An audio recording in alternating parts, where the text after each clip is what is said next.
Hello बच्चों, आज हम क्लास 10th की वर्कशीट 38 आपके साथ डिस्कस करेंगे। वर्कशीट की हेडिंग है हाइट्स एंड डिस्टेंसेस टर्मिनोलॉजी। अभी तक हमने ट्रिग्नोमेट्री में जो भी सीखा है, इस वर्कशीट में हम उसकी डेली लाइफ में प्रैक्टिकल एप्लीकेशन देखेंगे बच्चों। पूरा वीडियो ध्यान से देखिए क्योंकि वीडियो के एंड में आपके लिए कुछ स्पेशल है। तो चलिए स्टार्ट करते हैं, लेकिन उससे पहले हम रिवाइज कर लेते हैं जो अभी तक हम ट्रिग्नोमेट्री में सीख चुके हैं। तो देखिए, आपकी वर्कशीट का पहला जो रिकॉल का क्वेश्चन है, रिवीजन का क्वेश्चन है, वो ये देख लीजिए, आपके सामने है। तो 3 पार्ट है इसके। फर्स्ट पार्ट कह रहा है the side opposite to angle B is called. अगर आप फिगर में देख रहे हैं तो एंगल बी है बच्चों 90 डिग्री, और 90 डिग्री की जो अपोजिट साइड होती है, 90 डिग्री एंगल की जो अपोजिट साइड होती है, उसे हम जानते हैं हमेशा होती है वो हाइपोटेन्यूज। तो ये हमारे पास फर्स्ट पार्ट का आंसर होगा। 90 डिग्री के एंगल के अपोजिट जो साइड है वो है हाइपोटेन्यूज बच्चों। उसके बाद सेकंड पार्ट पर आते हैं, the side adjacent to angle C is called. अब एंगल सी बच्चों हमारा ये है, तो एंगल सी के जो एडजेसेंट साइड है वो है बीसी, और हम ये जानते हैं, हमने ट्रिग्नोमेट्री चैप्टर में पढ़ा है, इसको हम बोलते हैं बच्चों, क्या बोलते हैं, इसको बोलते हैं हम base. And the side opposite to angle C is called. अब एंगल सी ये है, तो इसकी अपोजिट साइड आपको क्या दिख रही है, अपोजिट साइड है ए बी। तो ट्रिग्नोमेट्री में हमने सीखा था कि जो रेफरेंस एंगल है उसकी जो अपोजिट साइड होती है बच्चों, उसको हम हमेशा बोलते हैं परपेंडिकुलर। बिल्कुल सही। तो ये देखिए रिवाइज हो गया क्योंकि हमारा। चलिए, अब हमने जो भी सीखा ट्रिगो में उसका प्रैक्टिकल एप्लीकेशन अब इस वर्कशीट में हम देखेंगे आज। चलिए, तो सबसे पहले डेली लाइफ में हम राइट एंगल ट्राइंगल कहाँ देखते हैं, जरा वो हम देख लेते हैं। आपकी वर्कशीट में कुछ पिक्चर्स हैं, उनको एक बार स्टडी कर लेते हैं। ये देखिए, फर्स्ट पिक्चर है, ये एक लेडर है, सीढ़ी है जो दीवार के साथ आपको दिख रही है, ये साइड में उसके लगी है। तो यहाँ पर जो दीवार और सीढ़ी जो है, जिस तरह से आप देखें, ये दीवार आपको दिख रही होगी यहाँ पर, और फ्लोर जो दिख रहा है, तो यहाँ हम देख पाएंगे ध्यान से, ये राइट एंगल 90 डिग्री है, राइट। तो ये हमारे पास, अगर पूरी पिक्चर को ध्यान से देखेंगे, ये दीवार हमारे पास एक साइड हो गई, फ्लोर हमारे पास सेकंड साइड हो गई, और ये जो सीढ़ी है ट्राइंगल की थर्ड साइड की तरह काम कर रही है। तो right angle triangle daily life से एग्जाम्पल हो गया। और देखते हैं आपकी वर्कशीट में, ये देखिए ध्यान से। अब इस पिक्चर में आपको दिख रहा है कि एक पेड़ है, ट्री, और उसकी आपको शेडो नजर आ रही है। तो अगर हम पेड़ मान लेते हैं बिल्कुल सीधा है, वर्टिकल है, बिल्कुल एज्यूम कर लेते हैं, और ये उसकी शेडो हमें दिख रही है ग्राउंड पर। तो यहाँ जो ऑब्जर्वर है, जो पर्सन है, वहां से ट्री के टॉप पर अगर हम एक लाइन ड्रॉ कर दें, तो हमारे पास ये भी एक राइट ट्रायंगल जो है बनता नजर आएगा हमें। ठीक है। इसके बाद एक और एग्जाम्पल, ये देखिए आपको दिख रहा होगा, यहाँ पर एक आपको शिप दिख रही है और एक लाइट हाउस दिख रहा है। तो अगर आप देख रहे हैं, शिप जो है, शिप के इस पॉइंट से सबसे पहले अगर लाइट हाउस के बेस तक एक लाइन ड्रॉ कर ली जाए, और फिर इसी पॉइंट से अगर इस लाइट हाउस के टॉप तक एक लाइन ड्रॉ कर ली जाए, तो हमारा लाइट हाउस एक स्ट्रेट लाइन की तरह वर्टिकली खड़ा है। तो ये हम देख पाएंगे, ये एंगल हमारा जो है 90 डिग्री बन जाएगा। तो ये भी एक एग्जाम्पल है डेली लाइफ से राइट एंगल ट्राइंगल का, राइट। डेली लाइफ से क्यों एग्जाम्पल बता रहे हैं आपको, क्योंकि इन्हीं एग्जाम्पल्स को आपको सॉल्व करके कभी लाइट हाउस की हाइट फाइंड करनी है, कभी लेडर की लेंथ फाइंड करनी है। चलिए हम देखते हैं और डिटेल में हम डिस्कस करते हैं, लेकिन डिटेल में जाने से पहले हमें कुछ इंपॉर्टेंट टर्म्स जो हैं बच्चों वो सीखनी है, वो डिस्कस करनी है आपके साथ। तो सबसे पहली इंपॉर्टेंट टर्म हमारी कौन सी है, वो है लाइन ऑफ साइट। इसको जरूर याद रखिएगा, बहुत इंपॉर्टेंट और बहुत ही सिंपल है। पहले डेफिनेशन पढ़ लेते हैं क्या है। An imaginary line, imaginary line, ये रियल लाइन नहीं है बच्चों, इमेजिनरी लाइन है, drawn from observer's eye to a distant point is called a line of sight। नहीं समझ आया, कोई बात नहीं, देखते हैं एग्जाम्पल देखते हैं। तो मान लीजिए कि हमारे पास एक ऑब्जर्वर है, एक पर्सन है कोई भी, वो ग्राउंड पर खड़ा, ये मान लेते हैं ये ऑब्जर्वर, ठीक है जी। अब वो मान लेते हैं कहीं दूर उससे कहीं एक पॉइंट है, हम इमेजिन कर लेते हैं कि यहाँ पर सपोज यहाँ पर एक कोई पॉइंट है, हमने मान लिया P पॉइंट है, तो अगर वो ऑब्जर्वर उस P पॉइंट को देख रहा है तो उसकी आई से इस पॉइंट P तक जो हम एक इमेजिनरी लाइन ड्रॉ करेंगे बच्चे, जो इमेजिनरी लाइन ड्रॉ करेंगे, इसी लाइन को हम बोलेंगे लाइन ऑफ साइट। तो ध्यान रखिए, अब लाइन ऑफ साइट बन रही है, जब आप मेरा वीडियो देख रहे हैं तो आपकी आंखों से एक इमेजिनरी लाइन आपके मोबाइल स्क्रीन तक या लैपटॉप की स्क्रीन तक एक लाइन अगर हम ड्रॉ कर दें तो उसी इमेजिनरी लाइन को हम बोलेंगे लाइन ऑफ साइट। जब आप आसमान में पतंग उड़ती देखते हैं तो आपकी आंखों से जो उस पतंग तक इमेजिनरी लाइन जाती है वो भी क्या है, लाइन ऑफ साइट है बच्चों। आई होप आपको समझ आ गया है। चलिए आगे देखते हैं और कौन सी इंपॉर्टेंट टर्म्स हैं जो हमें जाननी है। दूसरी जो इंपॉर्टेंट टर्म है जो हमें जाननी है वो है एंगल ऑफ एलिवेशन।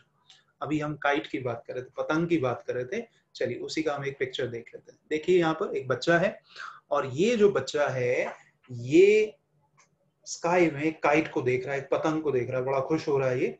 अब नोटिस आप करें ध्यान से इस फिगर में कि अगर ये इस बच्चे की पहले लाइन ऑफ साइट होती, मतलब वो सीधा देख रहा होता, बिल्कुल स्ट्रेट देख रहा होता ग्राउंड पर, ऊपर की तरफ नहीं देख रहा है, लेकिन सडनली उसने अगर इस काइट को ऑब्जर्व करा तो उसको अपना आई लेवल रेज करना पड़ेगा, ऊपर की तरफ देखना पड़ेगा, ठीक है ना। तो अब जो यहां से लेकर यहां तक जो एंगल बनेगा, यहां से लेकर यहां तक, मतलब हॉरिजॉन्टल लेवल से उसकी लाइन ऑफ साइट तक जो एंगल बनेगा बच्चे, उसको हम बोलेंगे एंगल ऑफ एलिवेशन। तो यहाँ जो एंगल बना इसको हमने नाम दिया angle of elevation. Simple language में कहें कि अगर आप जब किसी चीज को अपने आई लेवल से ऊपर की तरफ देखते हैं, अगर मैं आप कहूं कि आप छत पर अपना जो पंखा चल रहा है उसको देखिए, तो आप आई लेवल ऊपर करेंगे तो जो एंगल बनेगा वो है एंगल ऑफ एलिवेशन। आपके सिर के ऊपर एक प्लेन उड़ रहा है, उसको आपको देखने के लिए ऊपर देखना पड़ेगा, तो भी क्या बनेगा, एंगल ऑफ एलिवेशन पड़ेगा, राइट। तो ये तो डेफिनेशन आपकी वर्कशीट में दी हुई है, ये आप पढ़ सकते हैं और वही बात उसमें लिखी है जो मैं आपको बता रहा हूँ कि जब ऑब्जर्वर अपवर्ड डायरेक्शन में देखेगा, अपवर्ड डायरेक्शन में ऊपर की तरफ देखेगा तो एंगल ऑफ एलिवेशन बनेगा। बस याद रखिए ऊपर देखने पर बनेगा एंगल ऑफ एलिवेशन।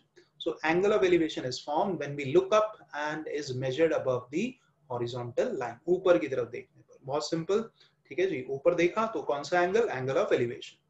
अब इसका अपोजिट क्या होगा, अब ऊपर देखा उसके बाद चलिए नीचे देखें। अगर नीचे देखेंगे तो उस एंगल को हम क्या कहेंगे, उसको बोलेंगे एंगल ऑफ डिप्रेशन। चलिए पिक्चर देख लेते हैं। अब ये यहाँ पर आपको एक टॉल जो है आपको बिल्डिंग नजर आ रही है, ठीक है, टावर नजर आ रहा है। टावर के टॉप पर कोई होगा तो इनिशियली जो उसका लाइन ऑफ साइट है वो ये है, ये लाइन ऑफ साइट है उसका।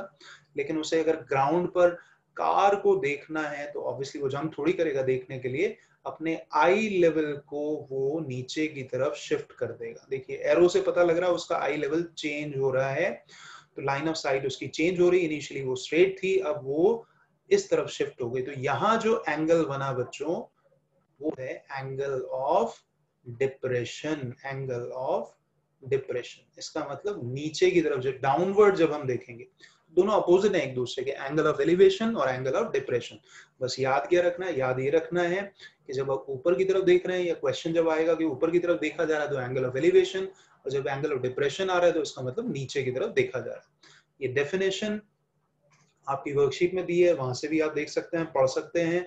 और इसमें इंपॉर्टेंट कीवर्ड है आपका डाउनवर्ड, जब देखा जा रहा है, नीचे की तरफ देखा जा रहा है तो एंगल ऑफ डिप्रेशन बन गया बच्चों। So the angle of depression is formed when we look down at an object. नीचे की तरफ देखेंगे जो एंगल बनेगा वो है एंगल ऑफ डिप्रेशन। तो तीन चीजें हमने सीख ली बच्चे, line of site, angle of elevation and angle of depression. चलिए आगे बढ़ते हैं। अब आगे क्या है हमारे लिए, अब इस टॉपिक को हम इसलिए पढ़ रहे हैं ताकि हम ट्रिग्नोमेट्री की हेल्प से जो प्रैक्टिकल वर्ड प्रॉब्लम्स हैं या प्रैक्टिकल लाइफ की जो प्रॉब्लम है उनको सॉल्व कर सकें, हाइट्स एंड डिस्टेंस की। तो लेकिन उसमें कौन कौन से स्टेप्स हमें ध्यान रखने हैं।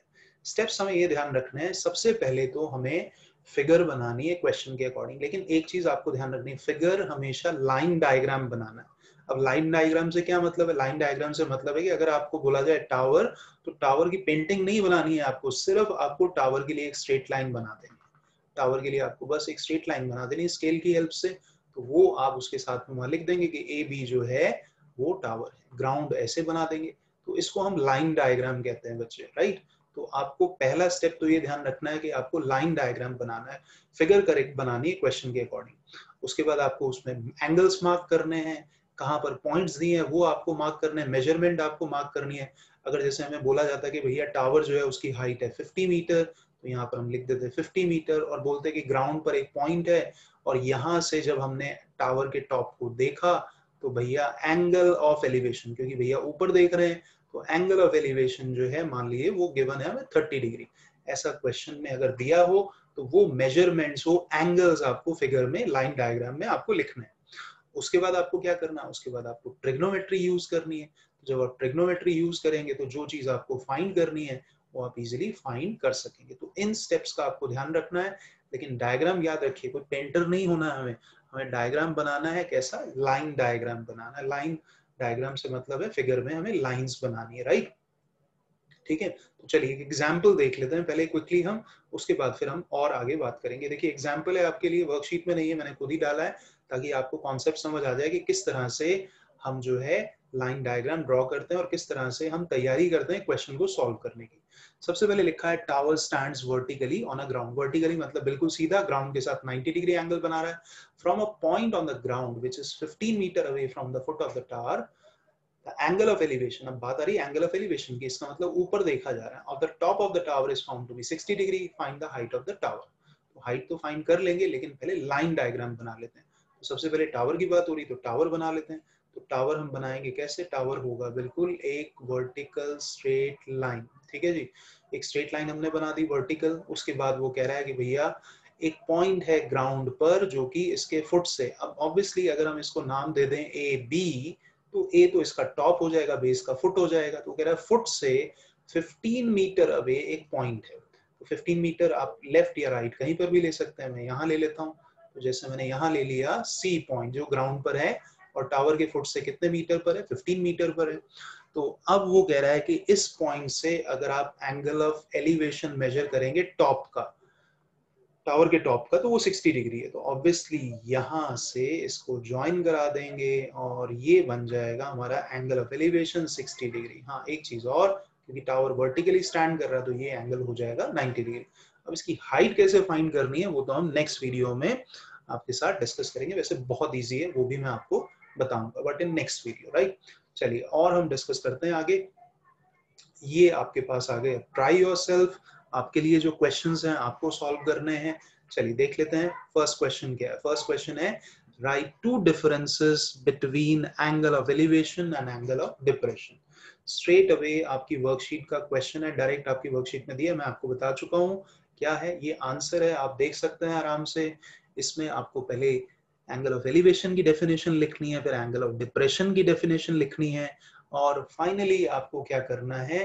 फाइनली आपको ये करना है कि दोनों में आप बता दें कि एक एंगल तब बनता है जब हम देखते हैं हम ऊपर की तरफ, दूसरा एंगल तब बनता है जब हम नीचे की तरफ देखते हैं, राइट? ठीक है जी। तो अब इसके बाद देखते हैं सेकंड क्वेश्चन क्या है हमारे पास। सेकंड क्वेश्चन देख लेते हैं। Name the angle formed between the tower and the ship as shown in the figure in the image 3 of the example। तो अपनी वर्कशीट देखिए, उसमें एग्जाम्पल नंबर 3 आप देखिए। वर्कशीट में एग्जाम्पल 3 में जो पिक्चर थी हमने देखी भी थी। तो यहाँ हमें एंगल बताना है, कौन सा एंगल भैया यहाँ पर बन रहा है हमारे पास। तो देखिए अभी हमने जो सीख लिया बस उसी को हमें अप्लाई करना है। तो देखते हैं, जरा लॉजिक लगाते हैं। तो ये देखिए, ये भैया ये शिप के इस पॉइंट से अगर आप देखें, ये हमारे पास जो लाइट हाउस है इसके बेस तक अगर हम ये स्ट्रेट लाइन बना लेते हैं, और इसी पॉइंट से अब हम अगर इस लाइट हाउस के टॉप को देखते हैं, तो टॉप को देखेंगे तो ऊपर देखना पड़ेगा। तो ऑब्वियसली ये जो हमारा एंगल है, जब ऊपर की तरफ देख रहे हैं तो हमारा एंगल कौन सा हुआ बच्चों? Yes, angle of elevation. बहुत ही सिंपल, बहुत इजीली समझ आ गया। चलिए नेक्स्ट देखते हैं क्या है क्वेश्चन आपके लिए। ये है, अब इसके लिए हमें फिगर बनानी है और स्टेटमेंट हमें जो दी है, और उसके बाद हमें लेबल भी करना है, उसे ध्यान से देखेंगे। तो ये पढ़ लीजिए। From a point 65 metre above the sea level the angle of elevation of a cloud is beta. इसको हम बीटा पढ़ते हैं बच्चों, right? And the angle of depression of its shadow in the sea is alpha. The height of the cloud is 518 metre. Question ध्यान से अगर आपने पढ़ लिया, आपको समझ आ गया होगा, तो इस क्वेश्चन में एक क्लाउड को देखा जा रहा है और उस क्लाउड के रिफ्लेक्शन को भी देखा जा रहा है पानी में, सी में।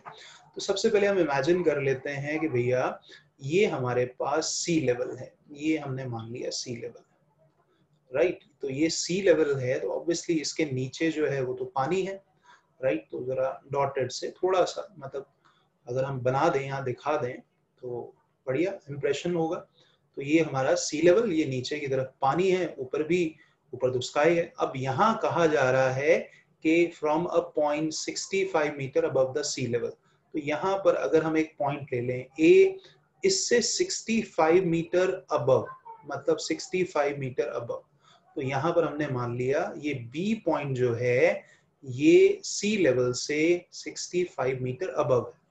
तो इस पॉइंट से मतलब बी पॉइंट से अब आप एक क्लाउड को देख रहे हैं जिसका एंगल ऑफ एलिवेशन, ऑब्वियसली जब एलिवेशन की बात हो रही है तो ऊपर देख रहे हैं, तो क्लाउड हम बोल देते हैं बच्चों, क्लाउड है हमारा, यहाँ पर मान लेते हैं सी, सी फॉर क्लाउड। तो इस पॉइंट से अगर हम देख रहे हैं क्लाउड को तो एंगल ऑफ एलिवेशन बनेगा। लेकिन पहले हॉरिजॉन्टल लाइन बना देते हैं हम, लाइन ऑफ साइट इनिशियल जो है ये बना देते हैं, ठीक है जी। तो ये हो गया हमारे पास एक ट्रायंगल तैयार, और ये हमारा जो एंगल ऑफ एलिवेशन है वो है बीटा, गिवन है।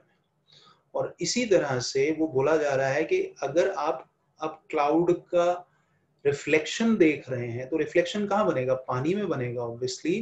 तो हम बोल देते हैं भैया यहाँ पर इस पॉइंट पर क्लाउड का हमें रिफ्लेक्शन दिख रहा है। तो इसी पॉइंट से अगर आप क्लाउड के रिफ्लेक्शन को देख रहे हैं, इसी पॉइंट से अगर आप क्लाउड के रिफ्लेक्शन को देख रहे हैं तो जो एंगल बन रहा है वो एंगल है बच्चों अल्फा, राइट। तो अगर हम फिजिक्स पढ़ते हैं, जैसे कि हम सब पढ़ते हैं 10th क्लास में, तो आपको पता होगा जो इमेज है और जो ऑब्जेक्ट है वो एक ही स्ट्रेट लाइन में होती है।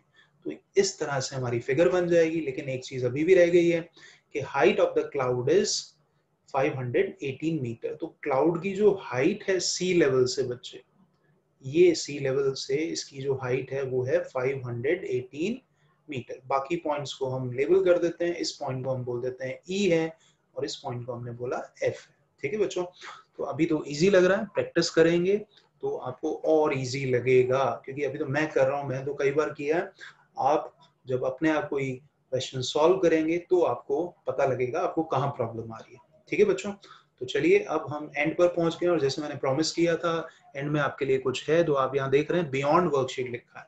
मतलब अब आपके लिए हर वर्कशीट के एंड में कुछ ऐसा दिया जाएगा जो आपको खुद करना है। पूरी वर्कशीट तो हम सॉल्व करा देते हैं, आप सॉल्यूशन देख लेते हैं। तो आपने क्या सीखा, अब ये यहाँ से जो है आपको अपने आप करना है। तो ये आपके लिए 2 क्वेश्चन है, सिर्फ आपको फिगर ड्रॉ करनी है, और फिगर ड्रॉ करके आप मुझसे वीडियो के कमेंट में शेयर कर सकते हैं कि यस आपने फिगर जो है ड्रॉ की है या नहीं, या आपको ये जो सेक्शन है बियॉन्ड वर्कशीट का ये बढ़िया लगा या नहीं, मुझे वीडियो के कमेंट में जरूर शेयर करें, राइट।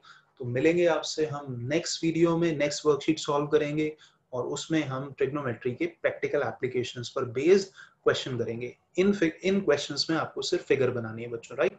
सो थैंक यू, मिलते हैं नेक्स्ट वर्कशीट में आपके साथ।